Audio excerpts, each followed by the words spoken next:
नमस्कार साथियों, चैनल हिंदी विषय साहित्य में आप सभी का पुनः हार्दिक अभिनंदन है। जैसा कि आप सभी जानते हैं, अपने इस चैनल पे तैयारी करते हैं हम हिंदी की उच्च स्तरीय प्रतियोगी परीक्षाओं की, और इसी तैयारी के क्रम में आज हम पढ़ने जा रहे हैं अज्ञे जी द्वारा रचित कहानी शरणदाता। वर्तमान में यह उत्तर प्रदेश असिस्टेंट भर्ती परीक्षा के सिलेबस में निर्धारित है। साथ ही 11वीं-12वीं के स्तर पर भी विभिन्न किताबों में विभिन्न राज्यों के सिलेबस में लगी हुई है। बहुत ही प्रमुख कहानी है शरणदाता। भारत पाक विभाजन की त्रासदी पर आधारित बहु प्रसिद्ध कहानी है शरणदाता। इससे पूर्व हमने दो कहानियां पढ़ी थी, भारत विभाजन सिक्का बदल गया कृष्णा सोबती जी की, और अमृतसर आ गया भीष्म साहनी जी की कहानियां हमने पढ़ी थी। तमस, झूठा सच, कितने पाकिस्तान, ये ऐसे उपन्यास हैं जो भारत पाक विभाजन की त्रासदी पर आधारित है, और उस समय जो लोगों ने जिन परिस्थितियों को झेला, जिन यातनाओं को उनने सहन किया, उनका वर्णन है।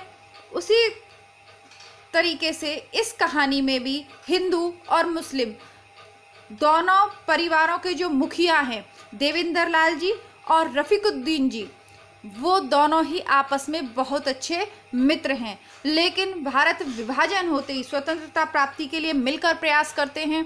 स्वतंत्रता प्राप्ति के लिए लोगों ने अपने स्तर पे बहुत प्रयास किया। जैसे यदि कोई क्रांतिकारी नहीं बन पाया, सीधे विरोध करने की किसी में हिम्मत नहीं हुई, तो उसने अपने घर से अन्न का, धन का, और कभी कभी उन्हें क्रांतिकारियों को शरण देके किसी न किसी प्रकार स्वाधीनता आंदोलन में अपना योगदान दिया। लेकिन स्वतंत्रता प्राप्ति के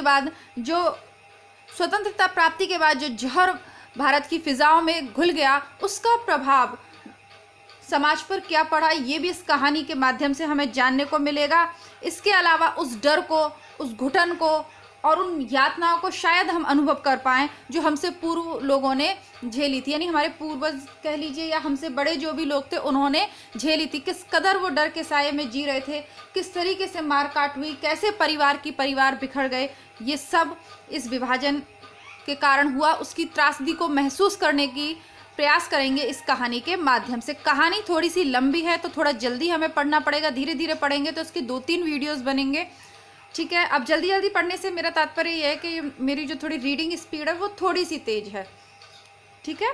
तो आइए शुरू करते हैं कहानी शरणदाता। इसके अलावा अज्ञे जी की एक और कहानी है गैंग्रीन, जिसका दूसरा नाम है रोज। वह आपके सिलेबस में है, प्लेलिस्ट में लगी हुई है, आप वहां से पढ़ लीजिएगा। अब जब दंगे फसाद जब भड़क गए हैं, तो उस स्थिति में क्या है कि मुसलमानों के मोहल्ले से जो हिंदू हैं वो पलायन कर रहे हैं या जबरदस्ती मार काट के भगाए जा रहे हैं। अब इसमें हिंदू मुसलमान वाली बात नहीं है। देखिए, हिंदुओं के मोहल्ले से मुसलमान भगाए जा रहे थे, तो मुसलमानों के मोहल्ले से हिंदू भगाए जा रहे थे। दोनों ही पक्ष मारकाट पे उतारू थे, ठीक है।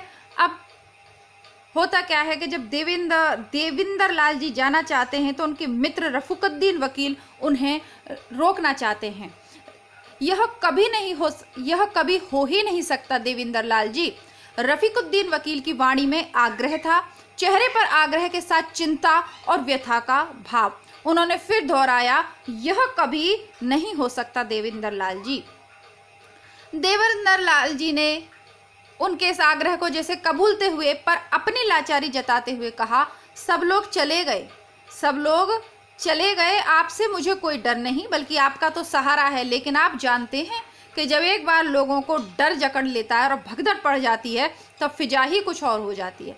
हर कोई हर किसी को सुबह की नज़र से देखता है, यानी शक की नज़र से देखता है, और खामखा दुश्मन हो जाता है। आप तो मोहल्ले के सरबराह हैं, पर बाहर से आने जाने वालों का क्या ठिकान है। आप तो देख ही रहे हैं कैसी कैसी वारदातें हो रही हैं। रफीकुद्दीन ने बात काटते हुए कहा, नहीं साहब, हमारी नाक कट जाएगी। कोई बात है भला कि आप घर बार छोड़कर अपने ही शहर में पनाहगजी हो जाएं। हम तो आपको जाने न देंगे। पनाहगजी हो जाएं यानी शरण मांगते फिरें।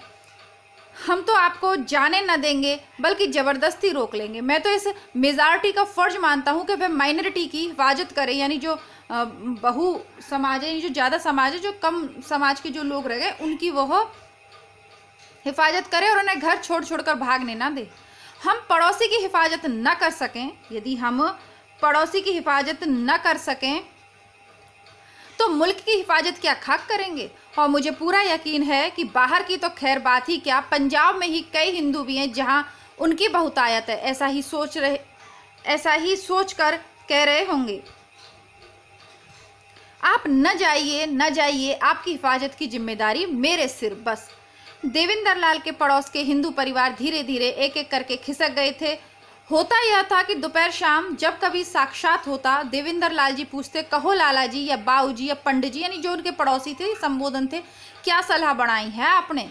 और वे उत्तर देते, जिस सलाह क्या बननी है, जिस सलाह क्या बननी है यहीं यहीं रह रहे हैं, देखी जाएगी। पर शाम को या अगले दिन सवेरे देवेंद्र लाल देखते कि वे चुपचाप जरूरी सामान लेकर कहीं खिसक गए, कोई लाहौर से बाहर, कोई लाहौर में ही हिंदुओं के मोहल्ले में। और अंत में यह परिस्थिति आ गई कि अब उनके दाहिनी ओर 4 मकान खाली छोड़कर एक मुसलमान गुजर का अहाता पड़ता था, जिसमें एक और गुजर की भैंस है और दूसरी ओर कई छोटे मोटे मुसलमान कारीगर रहते थे। बाईं ओर भी देवेंद्र और रफीकुद्दीन के मकानों के बीच के मकान खाली थे और रफीकुद्दीन के मकान के बाद मोजंग का अड्डा पड़ता था, जिसके बाद तो विशुद्ध मुसलमान बस्ती थी। देवेंद्र लाल और रफीकुद्दीन में पुरानी दोस्ती थी और एक एक आदमी के जाने पर उनमें चर्चा होती थी। अंत में जब एक दिन देवेंद्र लाल जी ने जताया कि वे भी चले जाने की बात पर विचार कर रहे हैं, तब रफीकुद्दीन को धक्का लगा और उन्होंने व्यथित स्वर में कहा, देवेंद्र लाल जी आप भी। रफीकुद्दीन का आश्वासन पाकर देवेंद्र लाल जी रह गए। तब यह तय हुआ कि अगर खुदा ना करे कोई खतरे की बात हुई तो रफीकुद्दीन पहले उन्हें खबर भी कर देंगे और हिफाजत का इंतजाम भी कर देंगे चाहे जैसे हो। देवेंद्र लाल की स्त्री तो कुछ दिन पहले ही जालंधर मायके गई हुई थी, उसे लिख दिया गया था कि अभी वह न आए, वहीं रह गए देवेंद्र और उनका एक पहाड़िया नौकर संतू। तो प्रमुख पात्र कौन कौन से हैं? रफीकुद्दीन और देवेंद्र लाल जी।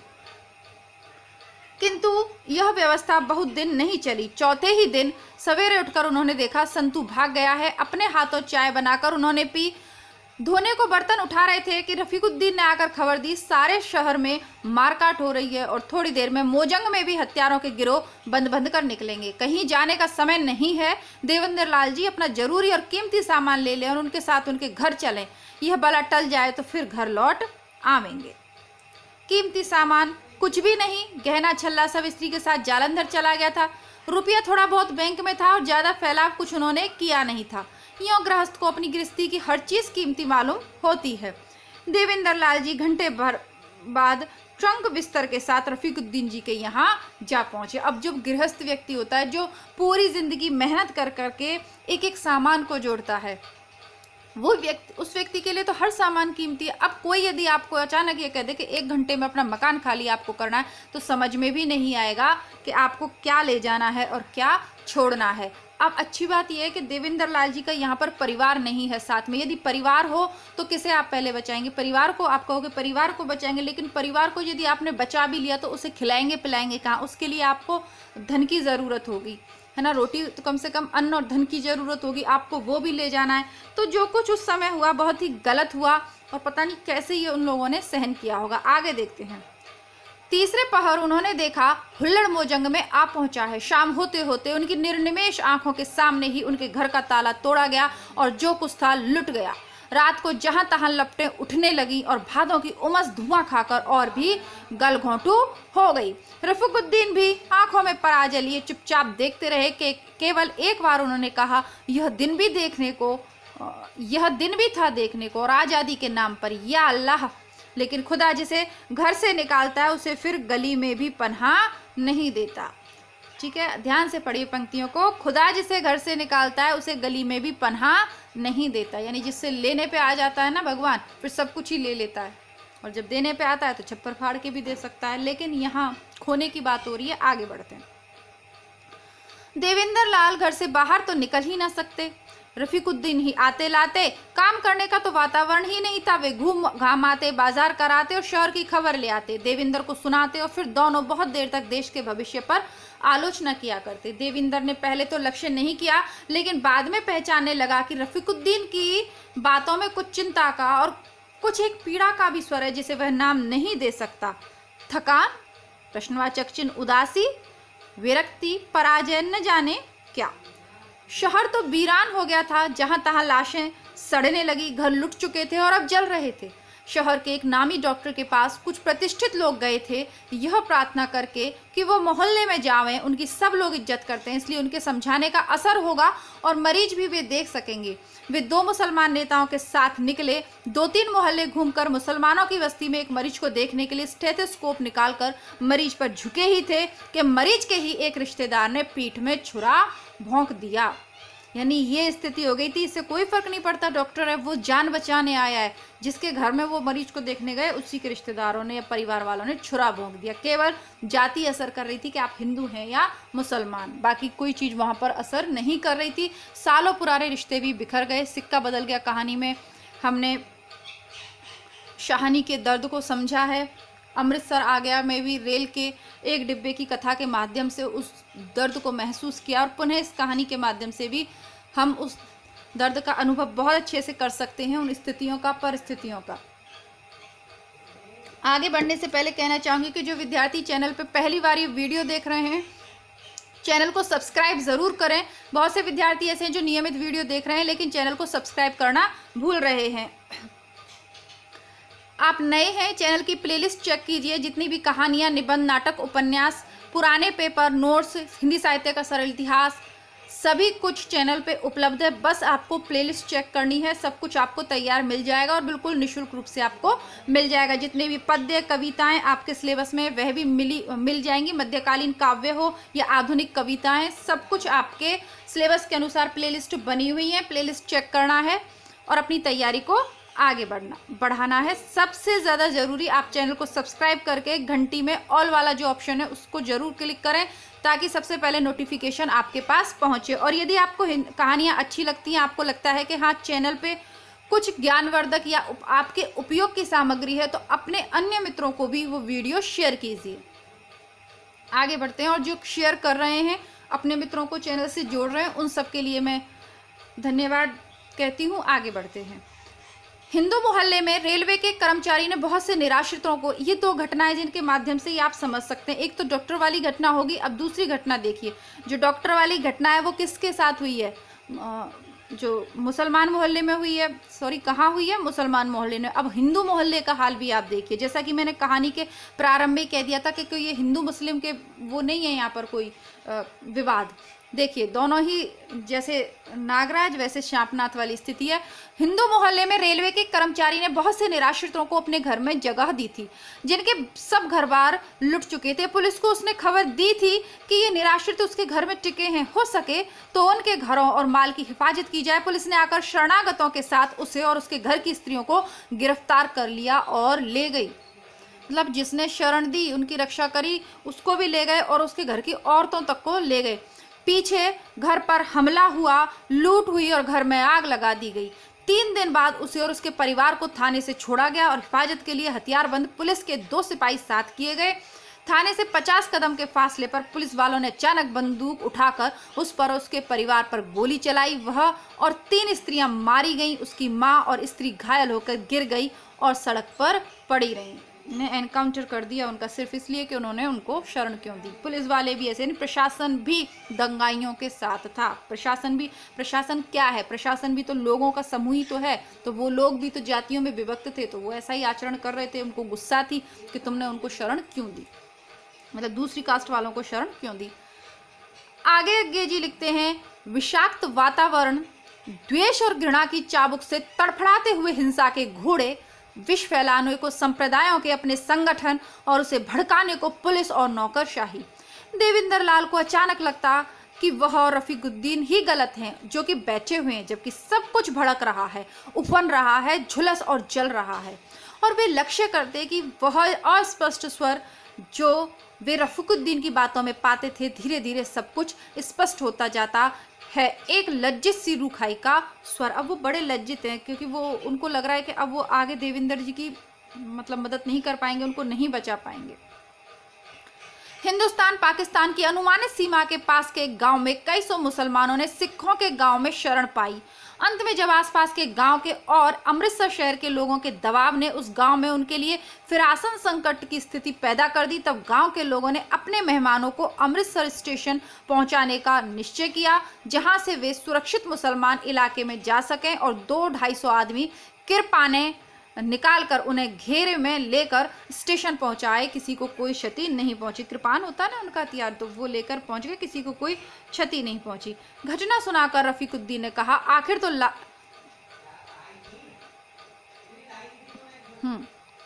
घटना सुनाकर रफीकुद्दीन ने कहा, आखिर तो लाचारी होती है, अकेले इंसान को झुकना ही पड़ता है। वहां तो पूरा गांव था, फिर भी उन्हें हारना पड़ा, लेकिन आखिर तक उन्होंने निभाया। इसकी दाद देनी चाहिए, उन्हें पहुंचा आए। देवेंद्र लाल ने हामी भरी, लेकिन सहसा पहला वाक्य उनके स्मृति पटल पर उभर आया, आखिर तो लाचारी होती है, अकेले इंसान को झुकना ही पड़ता है। उन्होंने एक तीखी नजर से रफीकुद्दीन की ओर देखा, पर वे कुछ बोले नहीं। अपराह्न में 6-7 आदमी रफीकुद्दीन से मिलने आए। रफीकुद्दीन ने उन्हें अपने बैठक में ले जाकर दरवाजे बंद कर लिए। 1.5-2 घंटे तक बातें हुई। सारी बात प्राय धीरे धीरे हुई। बीच बीच में कोई स्वर ऊंचा उठ जाता और एक आध शब्द देवेंद्र लाल जी के कान में पड़ जाता, जैसे बेवकूफ़ी, गद्दारी, इस्लाम। वाक्यों को पूरा करने की कोशिश उन्होंने आयासपूर्वक नहीं की। 2 घंटे बाद जब उनको विदा करके रफीकुद्दीन बैठक से निकल कर आए, तब भी उनसे लपक व पूछने की स्वाभाविक प्रेरणा को उन्होंने दबाया, पर जब रफीकुद्दीन उनकी ओर खिंचा हुआ चेहरा झुकाए, उनकी बगल से निकलकर बिना एक शब्द कहे भीतर जाने लगे, तब उनसे रहा ना गया और उन्होंने आग्रह के स्वर में पूछा, क्या बात है रफीक साहब, खैरियत तो है? रफीकुद्दीन ने मुंह उठाकर एक बार उनकी ओर देखा और बोले नहीं, फिर आंखें झुका ली। अब देवेंद्र लाल ने कहा, मैं समझता हूँ मेरी वजह से आपको जलील होना पड़ रहा है और खतरा उठाना पड़ रहा है, सो अलग, लेकिन आप मुझे जाने दीजिए, मेरे लिए आप जोखिम में ना पड़े। आपने जो कुछ किया है उसके लिए मैं बहुत शुक्रगुजार हूँ, आपका एहसानमंद हूँ... रफीकुद्दीन ने दोनों हाथ देवेंद्र नाथ के कंधों पर रख दिए। कहा, देवेंद्र लाल जी। उनकी सांसें तेज चलने लगी, फिर वह सहसा भीतर चले गए। लेकिन खाने के वक्त देवेंद्र लाल ने फिर सवाल उठाया। बोले, आप सच सच बतलाइए, आपसे उन्होंने क्या कहा? धमकियां देते रहे, और क्या? फिर भी क्या धमकी? आखिर धमकी को भी क्या होती है क्या? उन्हें तो शिकार चाहिए, हल्ला करके ना मिलेगा तो आग लगाकर ले लेंगे। ऐसा? तभी तो मैं कहता हूँ मैं चला जाऊँ। मैं इस वक्त अकेला आदमी हूँ, चाहे जहाँ निकल ही जाऊँगा। आप घर बार वाले आदमी, ये लोग तो सब तबाह कर डालने पर उतारू हैं या तुले हुए हैं, गुंडे हैं बिल्कुल। मैं आज ही चला जाऊंगा। यह कैसे हो सकता है? आखिर आपको चले जाने से हम ही ने रोका था, हमारी भी तो कुछ जिम्मेदारी है।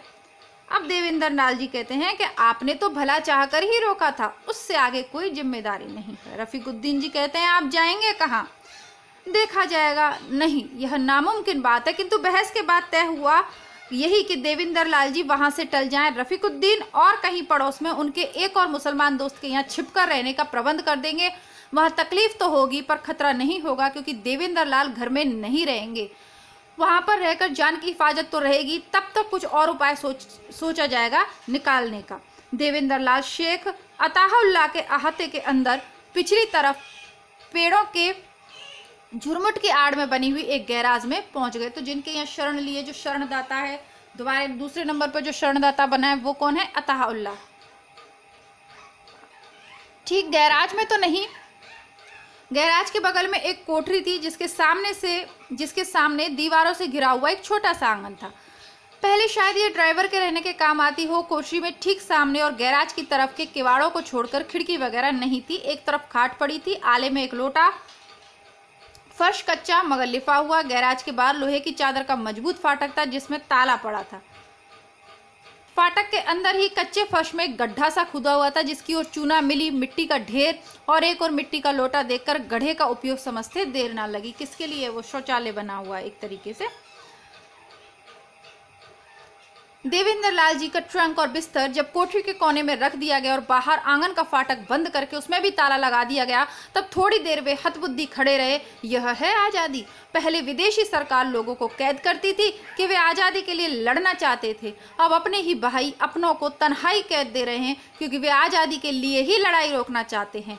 फिर मानव प्राणी का स्वाभाविक वस्तुवाद जागा और उन्होंने गैराज कोठरी आंगन का निरीक्षण इस दृष्टि से आरंभ किया कि क्या क्या सुविधाएं वे अपने लिए यहाँ पर कर सकते हैं। गैराज ठीक है, थोड़ी सी दुर्गंध होगी, ज्यादा नहीं। बीच का किवाड़ बंद रखने से कोठरी में नहीं आएगी ना का कोई सवाल ही नहीं। पानी शायद मुंह हाथ धोने को काफी हो जाया करेगा। कोठरी ठीक है, रोशनी नहीं है, पढ़ने लिखने का सवाल नहीं होता, पर काम चलाऊ रोशनी आंगन से प्रतिबिंबित होकर आ जाती है, क्योंकि आंगन की एक ओर सामने के मकान की कोने वाली बत्ती से रोशनी पड़ती है। बल्कि आंगन में इस जगह खड़े होकर शायद कुछ पढ़ा भी जा सके, लेकिन पढ़ने को है ही कुछ नहीं, यह तो ध्यान ही ना रहा।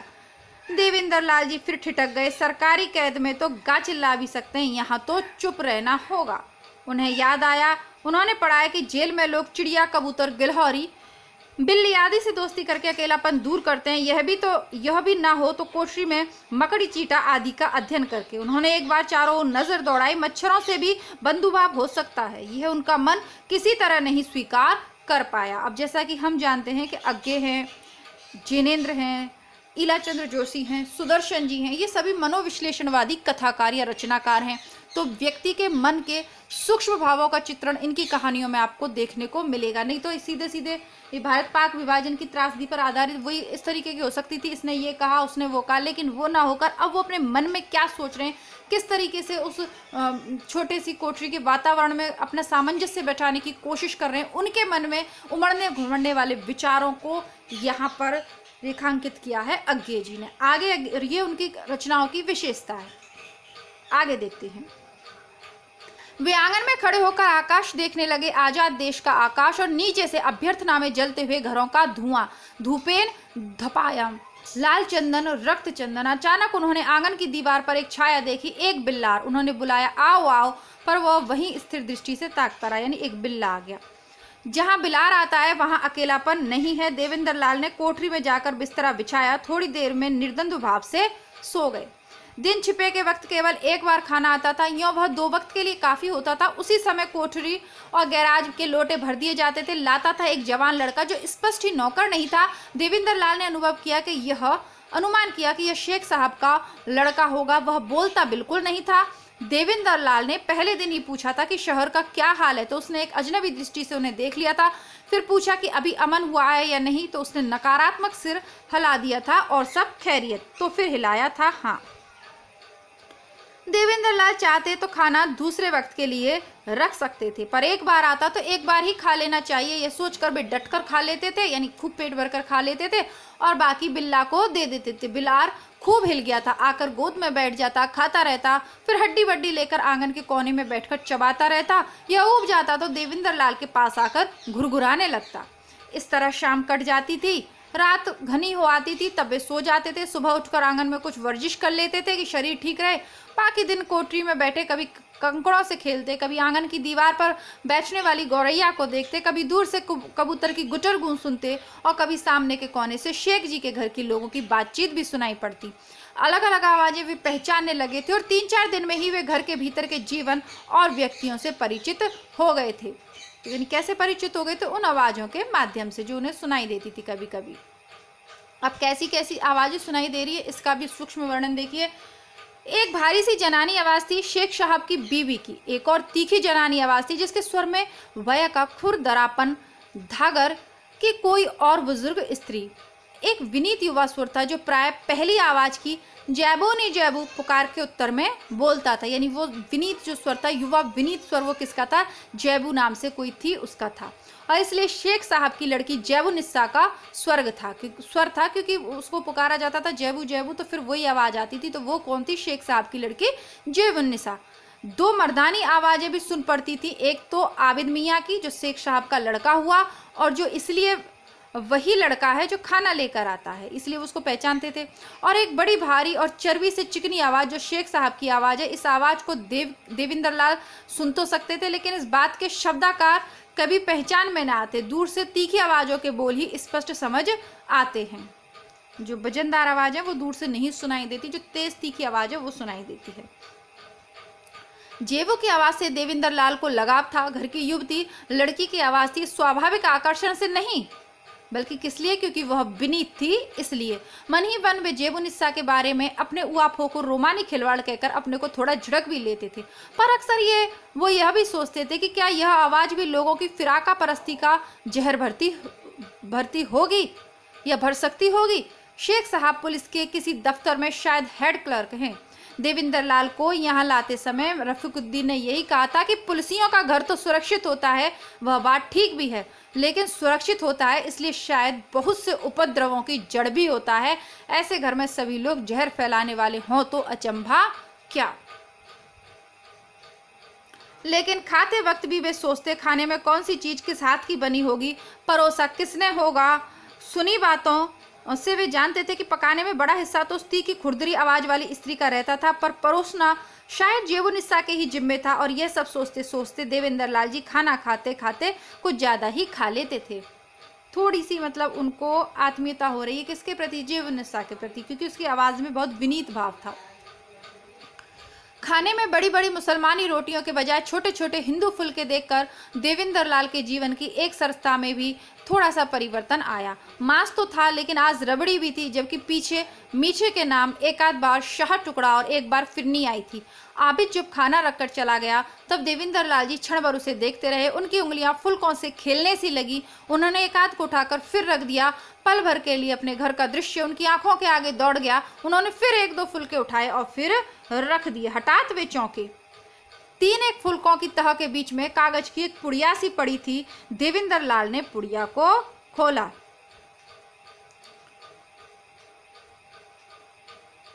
पुड़िया में कुछ नहीं था। देविंदर लाल उसे फिर गोल करके फेंक देने ही वाले थे कि हाथ छिटक गया। उन्होंने कोठरी से आंगन में जाकर कोने में पंजों पर खड़े होकर बाहर की रोशनी में पुर्जा देखा, यानी पर्चा। उस पर कुछ लिखा था, केवल एक सतर, एक लाइन लिखी हुई थी बस। क्या? खाना कुत्तों को खिलाकर ही खाइएगा। देविंदर लाल ने कागज की चिंदियां की, चिंदियों को मसला, कोठरी से गैराज में जाकर उसे गड्ढे में डाल दिया, फिर आंगन में लौट आए और टहलने लगे। मस्तिष्क ने कुछ नहीं कहा, सन्न हो गया। केवल एक नाम उसके भीतर खोया सा चक्कर काटता रहा, जैबू जैबू जैबू। यानी वो समझ गए कि ये पत्र किसने भेजा, पर्चा जैबू ने।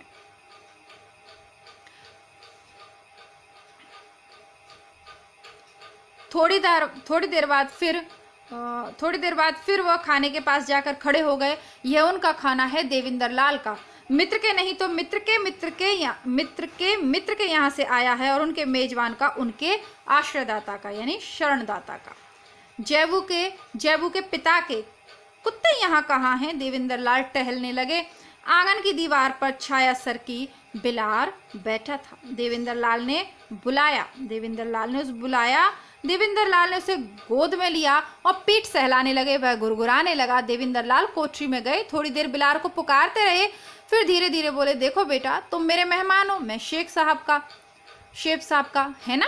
जो वो मेरे साथ करना चाहते हैं वही मैं तुम्हारे साथ करना चाहता हूँ। चाहता नहीं हूँ पर करने जा रहा हूँ। वे भी चाहते हैं ना, वे भी चाहते हैं कि नहीं, पता नहीं, यही तो जानना है। इसलिए तो मैं तुम्हारे साथ वह करना चाहता हूँ जो मेरे साथ वे पता नहीं चाहते हैं कि नहीं, सब बात गड़बड़ हो गई। अच्छा, रोज मेरी तुम जूठन खाते हो ना, आज तुम्हारी जूठन मैं खाऊंगा। हाँ, यही ठीक है, लो खाओ। बिलार ने मांस खाया, हड्डी झपटना चाहता था, पर देविंदर लाल ने उसे गोदी में लिए ही रबड़ी खिलाई। वह सब चाट गया। देविंदर लाल उसे गोदी में लिए सहलाते रहे।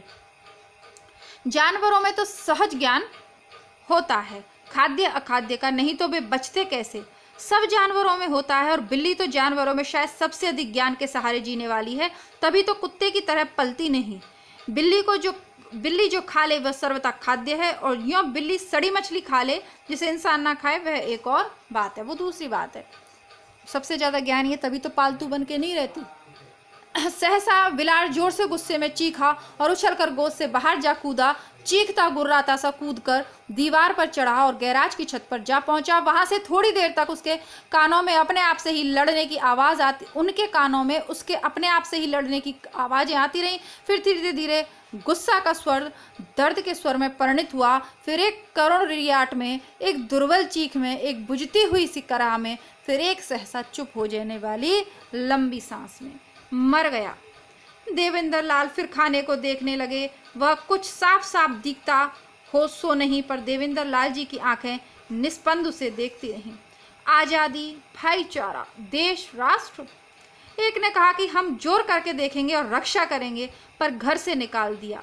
दूसरे ने आश्रय दिया और साथ में विष भी दिया, और साथ में चेतावनी के विष दिया जा रहा है। देवेंद्र लाल का मन ग्लानि से उमड़ आया। इस धक्के को राजनीति की भुरभुरी रेत की दीवार के सहारे नहीं, दर्शन के सहारे ही झेला जा सकता था। उन्होंने खाना उठाकर बाहर आंगन में रख दिया, 2 घूंट पानी पिया, फिर टहलने लगे। तनिक देर बाद उन्होंने आकर ट्रंक खोला, एक बार सरसरी दृष्टि से सब चीज़ों को देखा, फिर ऊपर के खाने में से 1-2 कागज, एक फोटो, एक सेविंग बैंक की पासबुक और एक बड़ा सा लिफाफा निकालकर एक काली शेरवानी नुमा कोट की जेब में रखकर कोट पहन लिया। आंगन में आकर एक क्षण भर कान लगाकर सुना।